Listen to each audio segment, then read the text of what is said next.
Formula ఈ car race కేసులో ACB తదుపరి చర్యలు తీవ్ర ఉత్కంఠ రేపుతున్నాయి. బంజారాహిల్స్ పోలీసులు ఏసీబీ కార్యాలయానికి వెళ్లారు. ఏసీపీ సీఐతో పాటు మరికొంతమంది సిబ్బంది కూడా ఏసీబీ కార్యాలయానికి వెళ్లారు.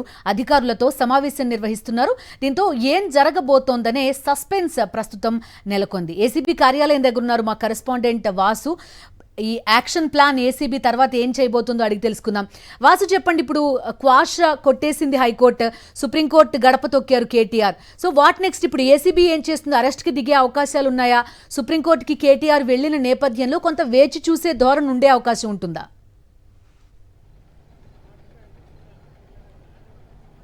ఇప్పుడే మనం చూసాం, హైకోర్టులో క్వాష్ పిటిషన్ కొట్టివేసిన నేపథ్యంలో కేటీఆర్ సుప్రీంకోర్టు తలుపు తట్టేందుకు సిద్ధంగా ఉన్నారు. హైకోర్టు ఆర్డర్ కాపీ కూడా ఆయన లీగల్ టీంకి అందింది. కానీ ఆ కేటీఆర్ కంటే ముందే తెలంగాణ ప్రభుత్వానికి సంబంధించి ఏసీబీ తరపున ఇప్పటికే పిటిషన్ దాఖలు చేశారు.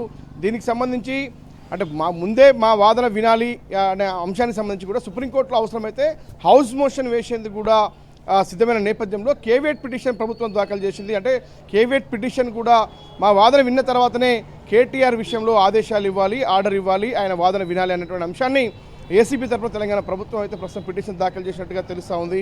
ఇక మిగతా అంశాల్లోకి వస్తే ఏసీబీ కార్యాలయానికి బంజారాహిల్స్ పోలీసులు చేరుకున్నారు.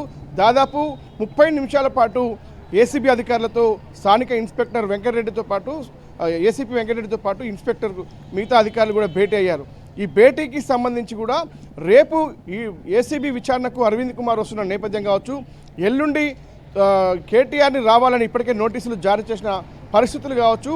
అంటే నోటీసుల విషయాన్ని పక్కన పెడితే అరవింద్ కుమార్ రేపు విచారణకు హాజరయ్యే అంశాలని పక్కన పెడితే కేటీఆర్ అరెస్ట్ పైన అనేక ఊహాగానాలు వ్యక్తమవుతూ ఉన్నాయి. ఎందుకంటే అతనికి ఉన్నటువంటి నాట్ టు అరెస్ట్ అనేది ఈరోజు హైకోర్టు ఆదేశాలతో కూడా వీగిపోయిన నేపథ్యంలో ఏ క్షణమైనా కేటీఆర్ని అరెస్టు చేయొచ్చు అనేటువంటి ఊహాగానాలు వ్యక్తమవుతున్నాయి. ఎందుకంటే చాలా సీరియస్గా ఇన్వెస్టిగేషన్ చేస్తూ ఉన్నారు.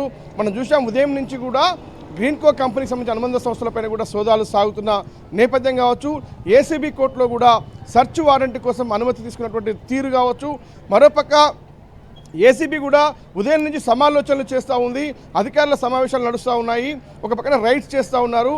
మరోపక్క సుప్రీంకోర్టులో కేవీఎట్ పిటిషన్ దాఖలు చేసిన తీరు. అంటే ఎట్టి పరిస్థితుల్లో కూడా కేటీఆర్ వేయబోయే ప్రతి అడుగు కూడా వీళ్ళు అడ్డుకట్ట వేసే ప్రయత్నాలు సాగిస్తున్న నేపథ్యం చూస్తూ ఉంటే కేటీఆర్ అరెస్టు తప్పదనేటువంటి వాదన చాలా స్పష్టంగా కనిపిస్తూ ఉంది. కాబట్టి ఎప్పుడు అరెస్ట్ చేస్తారు? రేపు నోటీసు ఇచ్చి 9వ తారీఖు పిలిచి అరెస్ట్ చేస్తారా, లేదంటే అంతకు ముందే హైకోర్టులో ఎలాంటి ఎగ్జామ్షన్ లేదు కాబట్టి అరెస్ట్ చేస్తారా? సుప్రీంకోర్టుకు కూడా వెళ్తే ఒకవేళ నాట్ టు అరెస్ట్ ఇవ్వకుండా ఇప్పటికే కేవీఎట్ దాఖలు చేసిన నేపథ్యంలో దాదాపుగా ఏసీబీ అధికారులు కేటీఆర్ని అరెస్ట్ చేసేందుకు రంగం సిద్ధం చేసినట్టుగా సమాచారం. ఈ నేపథ్యంలోనే బంజారాహిల్స్ పోలీసులు ఏసీబీ కార్యాలయానికి చేరుకున్నారా అంటే మాత్రం అవుననే చెప్పాలి. ఎందుకంటే ఒక కేసు ఇన్వెస్టిగేషన్ నేపథ్యంలో ఒక పార్టీ కీలక నేతగా ఉన్నటువంటి వ్యక్తి కావచ్చు, ఎమ్మెల్యేగా పనిచేశారు, మాజీ మంత్రి, ఈ కేసులో ప్రధాన ఏవన్గా ఉన్న నేపథ్యం కావచ్చు. చాలామంది కేవలం నోటీసులు ఇస్తానికి పోలీసులు వెళ్తేనే ఆయన ఇంటికి నందిహిల్స్కు చాలా పెద్ద ఎత్తున కూడా నాయకులు, మాజీ మంత్రులు, ఎమ్మెల్యేలు చేరుకున్న పరిస్థితి కనిపిస్తుంది. కానీ రేపు విచారణకు హాజరైతే అదే క్రమంలో పెద్ద ఎత్తున కార్యకర్తలు, పార్టీ క్యాడర్ మొత్తం కూడా ఏసీపీ కార్యాలయం పరిసర ప్రాంతాలకు వచ్చే అవకాశం ఉంటుంది. ఆయన విచారణ నేపథ్యంలో క్షణక్షణం ఒక ఉత్కంఠ కొనసాగే అవకాశం ఉంది. ఏసీబీ అరెస్ట్ చేస్తుందా లేదా అన్న అంశానికి సంబంధించి. కాబట్టి ఏదైనా జరిగే అవకాశం ఉన్న నేపథ్యంలో కూడా స్థానిక పోలీసులుగా ఏసీబీ కార్యాలయం వద్ద భారీ భద్రత ఏర్పాటు చేయాలని కూడా వాళ్లకు ఆదేశాలు జారీ చేసినట్టుగా ఏసీబీ డీజీ ఈ యొక్క సూచన చేసినట్టుగా తెలుస్తూ ఉంది. మొత్తానికైతే ఒక కీలక పరిణామం అయితే చోటు చేసుకోబోతోంది.